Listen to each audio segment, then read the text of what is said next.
Մինչ տեսանյութը դիտելը, խնդրում եմ անպայման բաժանորդագրվեք իմ YouTube-յան ալիքին և սեղմեք զանգակին, քանի որ հետագայում ավելի հետաքրքիր նյութեր են սպասվում։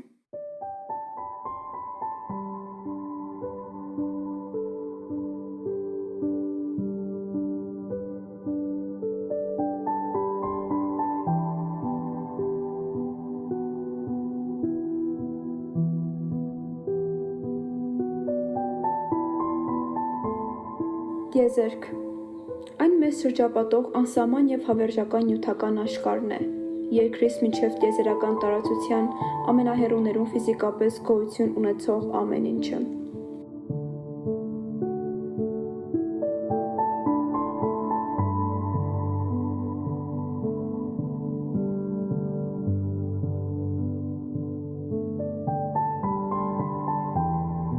Տիեզերքն ընդգրկում է անթիվ բազմությամբ գալակտիկաներ։ Մեզ տեսանելի ամենահեռավոր գալակտիկաներն այնքան հեռու են մեզանից, որ դրանցից եկող լույսը մեզ է հասնում միլիարդավոր տարիների ընթացքում։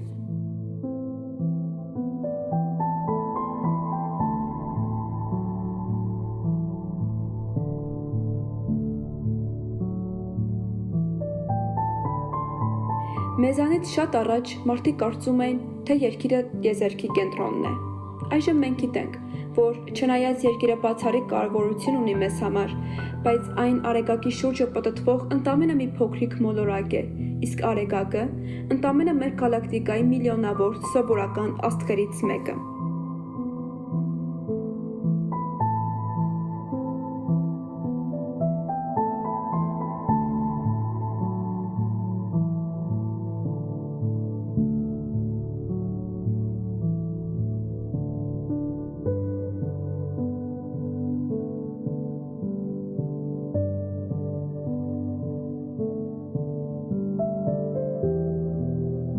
Այժմ ձեզ եմ ներկայացնում անհավատալի փաստեր մեր զարմանահրաշ տիեզերքի մասին։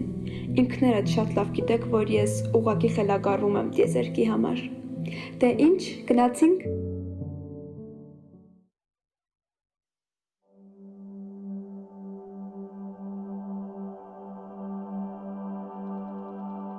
Մերկուրին ու Վեներան միակ մոլորակներն են մեր արեգակնային համակարգում, որ լուսին չունեն։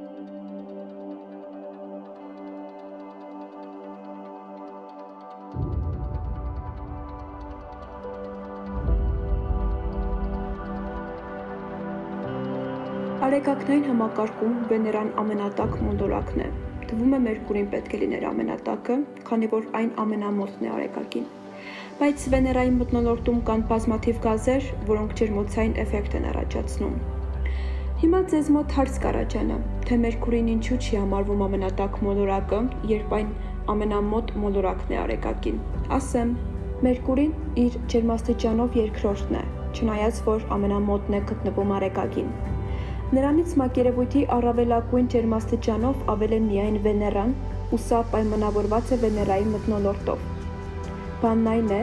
որ նշված մոլորակում առկա է այսպես կոչված ջերմոցային էֆեկտը,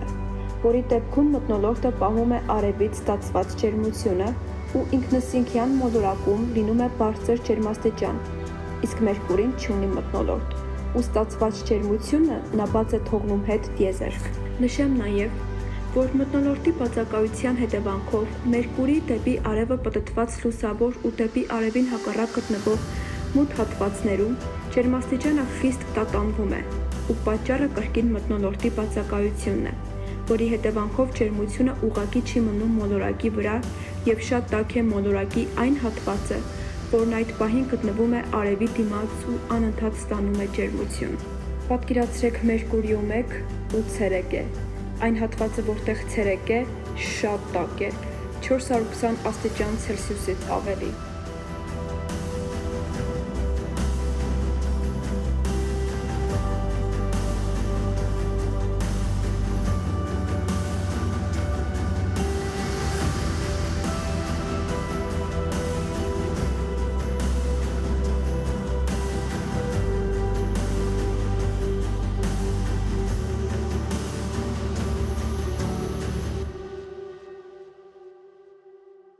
Մարգությանը հայտնի ամենաբարձր լեռը Օլիմպոս Մանսն է, որը գտնվում է Մարս մոլորակի վրա։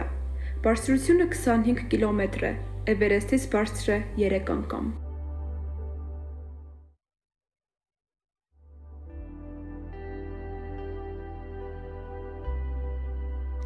Տիեզերագնացների ոտնահետքերը հավերժ կմնան Լուսնի վրա, որովհետև այնտեղ քամի չկա, որ ցրի դրանք։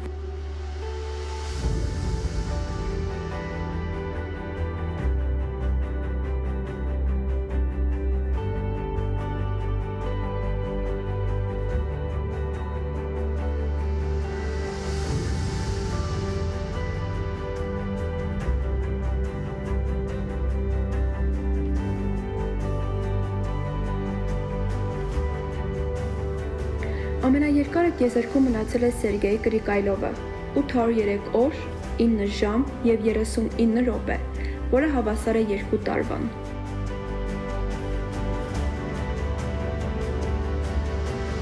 Եթե դուք ընկնեք սև խոռոչի մեջ, ապա կձգվեք ինչպես սպագետի։ Երևույթը կոչվում է սպագետիֆիկացում։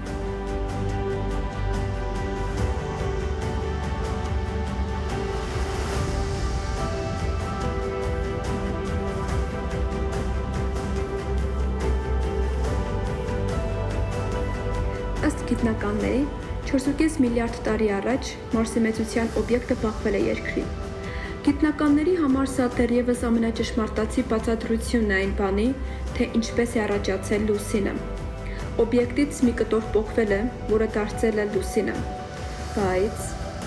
մենք լինելով քրիստոնյաներ, պետք է հասկանանք և հավատանք, որ Լուսինը, Արեգակը և առհասարակ Արեգակնային համակարգի բոլոր մոլորակները ստեղծել է Աստված։ Այսինքն, պետք չէ հիմնվել անհետեթ ինֆորմացիաների վրա։ Իսկ հիմա անցնենք առաջ։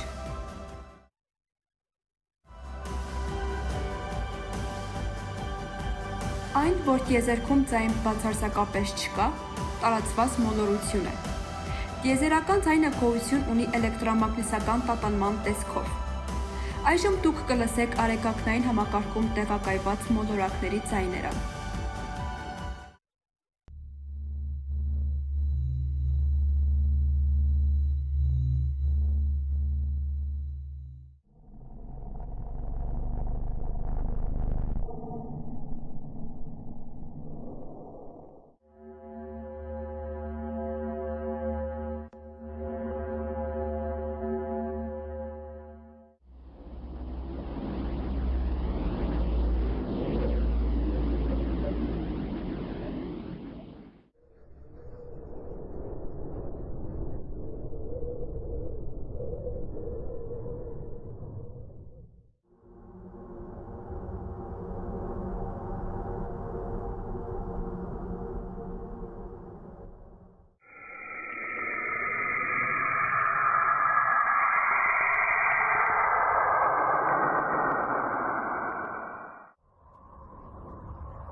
Այսօրվա համար պատրաստել էի այսքանը։ Շնորհակալություն դիտելու համար։ Կհանդիպենք հաջորդ անգամ։